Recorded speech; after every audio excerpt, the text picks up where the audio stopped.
चलल ना जाला हाँ बड़ी दुखाला कमरिया पिराता ये राजा जी। चलल ना जाला हाँ बड़ी दुखाला कमरिया पिराता ये सैया जी।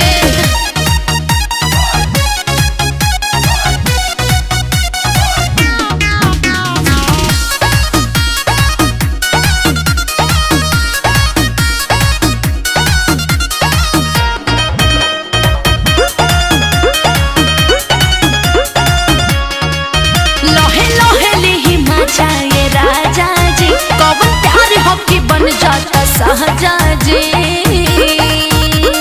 बोली ए जी भीतर ले तोर मारी मन सम पहिले है बाड़ू मैंने मुकावा पधन धोखावा तू कइले बाड़ू।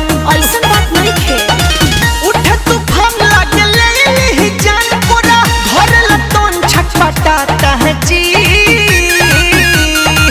हर कमरिया पिराता हे राजा जी। हर कमरिया पिराता ए सैया जी। अरे चलल ना जाला जी बड़ी दुखाला कमरिया पिराता ए राजा जी। चलल ना जाला जी बड़ी दुखाला कमरिया पिराता ए सैया जी।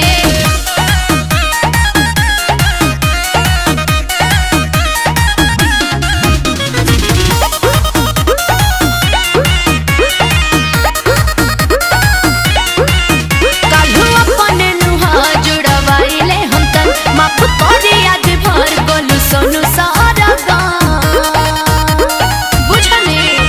हाँ भूख बाटे आज तक कल खा के करब हो कहिया ले तोहरा लड़ी कैया में जरब हो। अरे का बोलेनी रोज न डाह बोलो का तू चाह खुल न पाई खाता जी। कमरिया पिराता हे राजा जी। हर कमरिया पिराता है सैया जी। चलल न जाला हम बड़े दुखाला कमरिया पिराता ये राजा जी। चलल न जाला हम बड़े दुखाला कमरिया पिराता ये राजा जी। चलल न जाला